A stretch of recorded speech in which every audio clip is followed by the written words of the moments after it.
विजय किशन दत्ता जी, America से। राधे राधे। प्रभु जी दंडवत।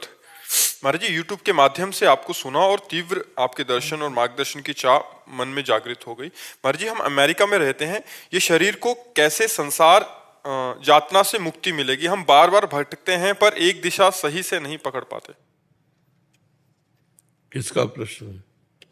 हाँ, नाम जप करो, संसार का चिंतन छूट जाए, भगवान का चिंतन होता रहे, यही सबसे बड़ी साधना है। नाम जप करो, जो नाम गुरु जी ने दिया है हर समय उसी का ध्यान पूर्वक जप करो। कोई भी मिनट नाम जप से खाली न जाए, अभी सब ठीक हो जाएगा। हर श्वास में अधिक से अधिक नाम जप करो, हर मिनट में भगवान का नाम स्मरण करो। भजन के सिवा कुछ नहीं। बारी मथे घृत होए बरु, सिकता ते बरु तेल, बिनु हरि भजन न भवतरी, या सिद्धांत पेल। यह अटल सिद्धांत है। चाहे बालू पेरने से तेल निकल आवे, असंभव। चाहे पानी मथने से घी निकल आवे, असंभव। पर ऐसा संभव हो सकता है, लेकिन बिना भगवान का भजन किए कोई भव समुद्र से पार नहीं हो सकता। इसलिए खूब नाम जप करो, पवित्र आहार करो, भगवान से प्रार्थना करो। जाने का समय आ रहा है, सोच रहे हो? ये सोचते हो कि जाने का समय आ रहा है? अभी नहीं सोचते? अरे सोचो, मरने का समय आ रहा है। सोचो, किसी समय मर सकते हो, इसलिए डरो और हर समय नाम जप करो, राधा राधा राधा राधा राधा। हमें तो हर समय मृत्यु याद रहती, कभी भी मर सकता हूँ। पर जिस संसार में ऐसा नहीं कहना चाहिए। अच्छा, हाँ। आप हर समय याद कराते हो महाराज जी। हाँ, संसार में कोई कह दे तो करे अशुभ क्यों बोल दिया तूने आज सुबह सुबह। महाराज जी, आपका उम्र, मेरा उम्र आपका कितनी है तुम्हारी?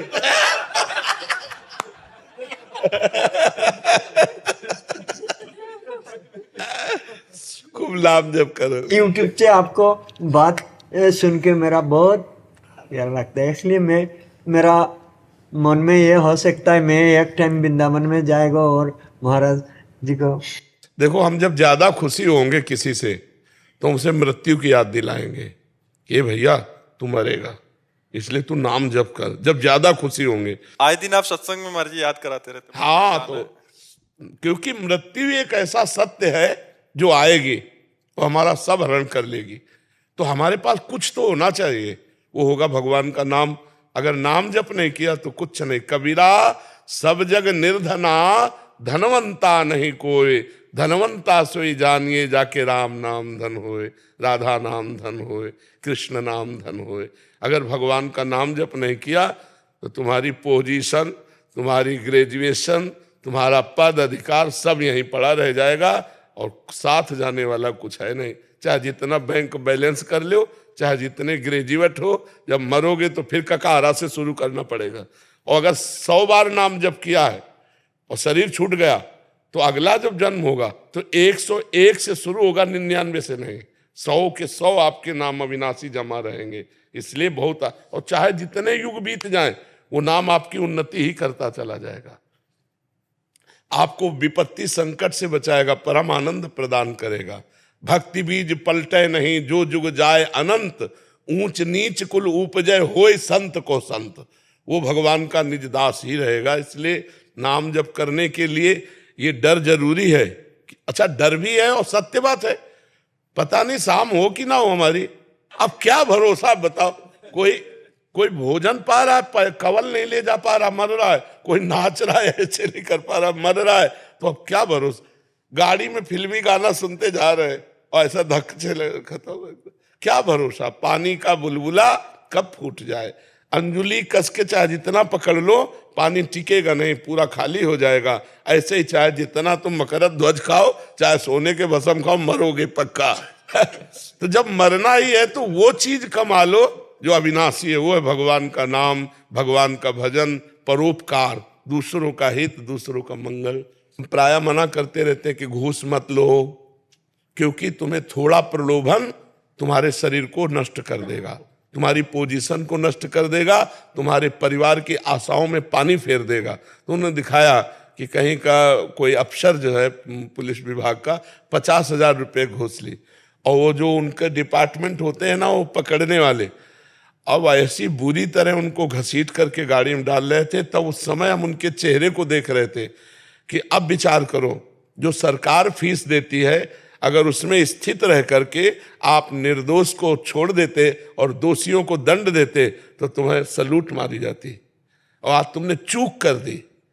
क्या 50,000? लेकिन वो बेइज्जती जो आपको आपकी वर्दी सहित आपको पकड़ करके गाड़ी में ऐसे ठूस रहे हैं जैसे आपने कभी दोषियों को ठूसा होगा। तो अब आप विचार करो, थोड़ा सा सत्संग न मिलने के कारण, अध्यात्म में ना होने के कारण कि हमारा 50,000 एक्स्ट्रा में आ जाएगा, पूरा जीवन ही बर्बाद। अब उनके रिश्तेदार, नातेदार, माता पिता, पत्नी, पुत्र, परिवार सब दुखी हुए कि नहीं हुए? और खुद जेल जाएंगे, और खुद वो बिल्ला का जो अपमान हुआ उसको जीवन भर दुख भोगेंगे। नहीं, कितनी शान है इस बिल्ले में। भारतीय सरकार का सम्मान का प्रतीक है। आप अपने धर्म से चले तो कितना जोर का है। तो हमें चाहिए कि हम धर्म के भय से युक्त रहें कि कोई अधर्म कार्य न हो जाए, कहीं परोपकार की जगह पर शोषण न हो जाए, कहीं भगवान के भाव की जगह अधर्म न हो जाए।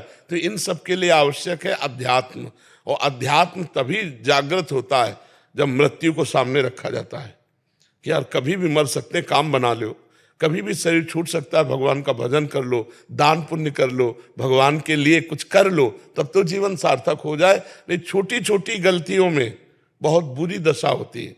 और खास करके हम लोग प्रलोभन में मारे जाते हैं, प्रलोभन में मारे जाते हैं। जितनी जेल भरी है सब दो में ही भरी है, क्रोध और प्रलोभन। क्रोध से हिंसा होती है और प्रलोभन से नाना प्रकार की दुराचार प्रवृत्तियां होती है। इसलिए अध्यात्म को स्वीकार करो, भगवान का नाम जप करो और अपने कमाई से जीना सीखो, अधर्म की कमाई से नहीं। 100 रुपया तुम्हारी कमाई के तो परिवार में यार जाके नमक रोटी खा के चैन से सो जाओगे। वो 50,000 किस काम के कि सबको दुख पहुंचा और तुम्हारा जीवन तो दुखी रहे। कभी सर उठा के चलने लायक आदमी नहीं होगा। अगर इज्जतदार हो तो सोचो, ऐसा हमें नहीं चाहिए वो 50,000 रुपये जिसमें हमारे को नेत्र झुकाने पड़े। हम सिंह की तरह नेत्र रखेंगे, हमारे जो सरकार देती है उसी से जिएंगे, तो आपकी एक इज्जत रहेगी, आपकी एक शान रहेगी। ऐसे ही जैसे वकील आते हैं, जज आते हैं, तो हम यही प्रार्थना करते हैं कि आप अपने धर्म में रहिएगा, धर्म के विरुद्ध प्रलोभन में मत फंसिएगा। नहीं, आपको लगेगा कि बड़ा लाभ मिल रहा है, लेकिन जिनके लिए लाभ मिल रहा है वही नहीं रहेंगे तो लाभ किस काम का। भगवान तुम्हारे परिवार को सुरक्षित रखे, भले आप थोड़ा गरीब रहो लेकिन सुखपूर्वक रहो। इतने धनी बनने की कोशिश मत करो कि आगे तुम्हें रोना पड़े, पछताना पड़े।